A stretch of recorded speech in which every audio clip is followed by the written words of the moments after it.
Game of Throne season 2 episode 1 की शुरुआत में क्रेगन स्टार्क से मिलने जेस खुद चला आया।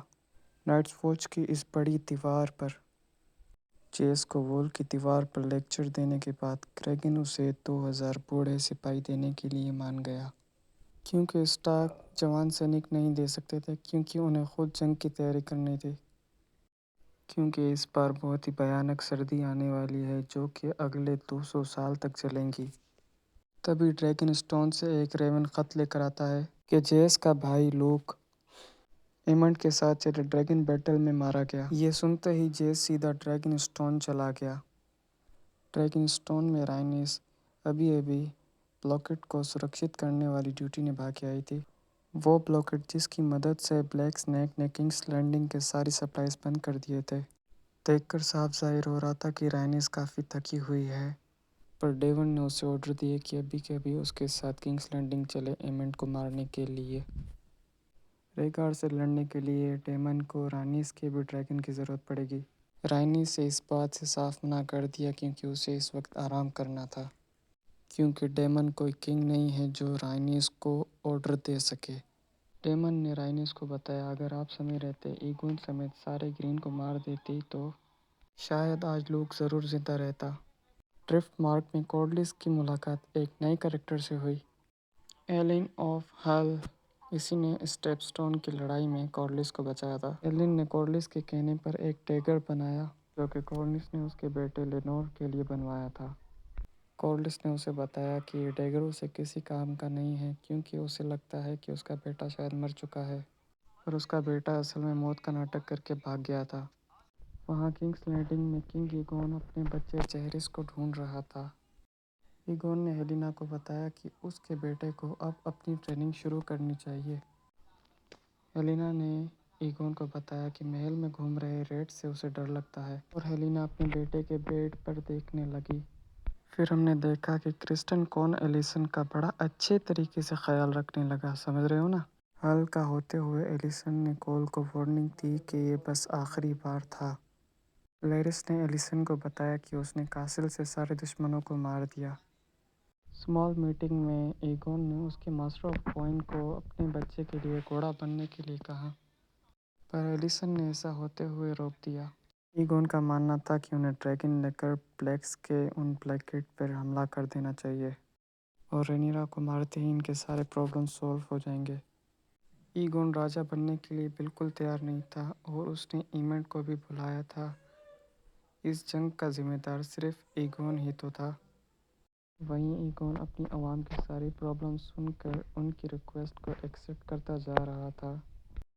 हर बार ओडो को जाके उसे समझाना पड़ता कि राजा जी हम ऐसा नहीं कर सकते, थोड़ा कुछ अपने ड्रैगन्स के बारे में भी तो सोच लीजिए। उसके बाद लेरिस ईगोन को लेकर साइड पे गया और उसे बताया कि ये ओडो एक नंबर का गद्दार इंसान है, क्योंकि आपको उसकी जगह किसी और को चुनना चाहिए। दूसरी तरफ रैनीरा लूक की बॉडी ढूंढ रहे थे, क्योंकि उसे पक्का सबूत चाहिए था कि उसका बेटा मरा है या जिंदा है, और जैसे ही उसे लूक की बॉडी मिल जाती है तो उसे पक्का यकीन हो जाता है कि उसका बेटा अब इस दुनिया में नहीं रहा। वहीं ओटो ने एलिसन को समझाया कि बिना लड़ाई झगड़े के ग्रीन्स का जीतना नामुमकिन है। यहीं पर बातों बातों में एलिसन ने उन्हें बताया कि उनके 3 बेटे हैं।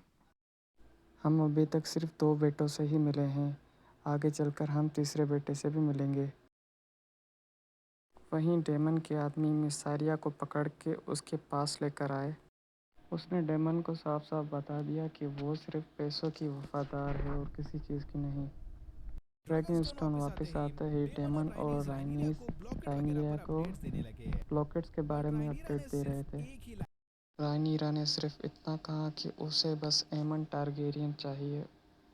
ड्रैगन स्टोन लौट कर जेस ने अपने जज्बात पर काबू करके रेनीरिया को अपडेट देने की कोशिश की। वहीं ये दोनों ज़ोर ज़ोर से रोने लगे। क्वीन से ऑर्डर मिलते ही डेमन सीधा मिजारिया के पास चला गया। उसे बस एक ऐसा नाम चाहिए था जो डेमन की किंग्स लैंडिंग जाने में मदद करे। बदले में डेमन उसे आज़ाद कर देगा। यह सुनते ही उसने उसे अपने एक बंदे के बारे में बताया। जेस के लौटने पर उन्होंने खाली चिता जलाकर लोग को ट्रिब्यूट दिया। वहीं एलिसन ने लुसेलियस के लिए भी एक कैंडल जलाई। एमन अकेले में क्रिस्टन कॉल के साथ स्ट्रेटजी मीटिंग कर रहा था। एमन को उसकी माँ एलिसन और ऑटो के ऑर्डर ज़रा भी पसंद नहीं थे, और कूल को लगता है कि एमन को एलिसन की रिस्पेक्ट करनी चाहिए। तभी वहाँ ऑटो आ गया, जो कि वहाँ एमन से अकेले में बात करने लगा। ऑटो को ये बात बिल्कुल भी पसंद न आई कि एमन ईगोन के पीठ पीछे इतनी बड़ी स्ट्रेटजी बना रहा था। ऑटो ने एमन से कहा कि वो ईगोन की तरह लूज डिसीजन नहीं ले सकता, क्योंकि किसी को तो सोच समझ कर फैसले लेने चाहिए। और वैसे भी इस वक्त एमन के पास सबसे ज़्यादा पावरफुल हथियार है, यानी रेगार। देखकर लग रहा था कि ऑटो की बातें एमन पर असर करने लगी थी। डेमन मिसारिया से मिलने के लिए किंग्स लैंडिंग चला आया। फिर ब्लैक डेमन को लेकर एक रेड कैचर के पास चला आया। बंदा महल में चूड़े पकड़ने का काम करता है, यानी इसे रेड कीप के अंदर जाने वाले सारे सीक्रेट्स रास्ते पता हैं। क्रेचर को पैसों की बहुत ही ज़्यादा ज़रूरत थी, इसलिए वो किसी भी हद तक गुजर सकता था। फिर डेमन ने उसे ऑर्डर दिया कि रेड कीप के अंदर घुसकर एमन को मार डालो।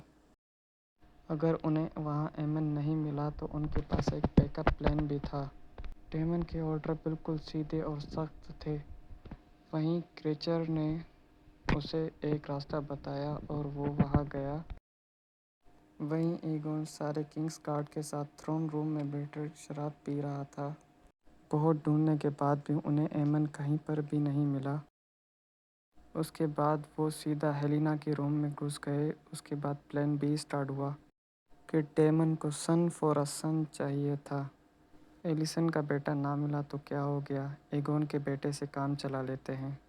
हेलिना के दोनों बच्चे जेरिस से मिलते थे। तभी हेलिना ने उन्हें इशारा देकर बताया कि ये ईगोन का बेटा है। फिर वो उस बच्चे का सर काटने लगे, क्योंकि उन्हें नीचे जाके डेमन को सबूत देना था कि काम पूरा हो गया।